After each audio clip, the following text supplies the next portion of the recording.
Welcome to GV news.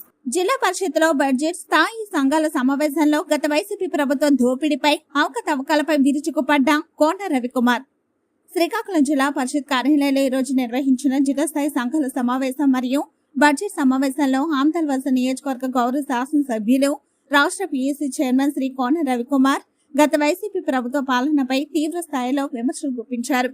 గత వైకాపా పాలనలో housing మరియు పెన్షన్ తో పాటు మిగిలిన అన్ని విభాగాలలో అవినీతి చేశారని, పార్టీ పేరుతో నిజమైన లబ్ధిదారులకు అభివృద్ధి ఫలాలు అందజేయకుండా అడ్డుకున్నారని ఆగ్రహం వ్యక్తం చేశారు.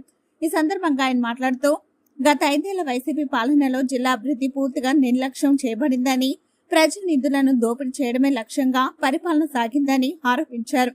జిల్లా పరిషత్ నిధులు, అభివృద్ధి కార్యక్రమాలు, సంక్షేమ పథకాల అమలులలో తీవ్ర అవకతవకలు చోటు చేసుకున్నాయని స్పష్టం చేశారు. ప్రత్యేకంగా సంఘాల నిధుల వినియోగంలో పారదర్శకత లేకపోవడం, అభివృద్ధి పనులు కాగితాలకే పరిమితం కావడం వల్ల ప్రజలు తీవ్రంగా నష్టపోయారని ఆయన తెలిపారు. ఇప్పటి కూటమి ప్రభుత్వ అధికారంలోకి వచ్చిన తర్వాత ప్రతి రూపాయి ప్రజల సంక్షేమం కోసమే ఖర్చు చేసే విధంగా చర్యలు తీసుకుంటుందని చెప్పారు. జిల్లా అభివృద్ధి కోసం స్పష్టమైన ప్రణాళికతో ముందుకు సాగుతున్నామని, రాబోయే రోజుల్లో జిల్లా పరిషత్ వ్యవస్థను మరింత బలోపేతం చేసి ప్రజలకు న్యాయం జరిగేలా చూస్తామని శ్రీ కోన రవికుమార్ తెలిపారు.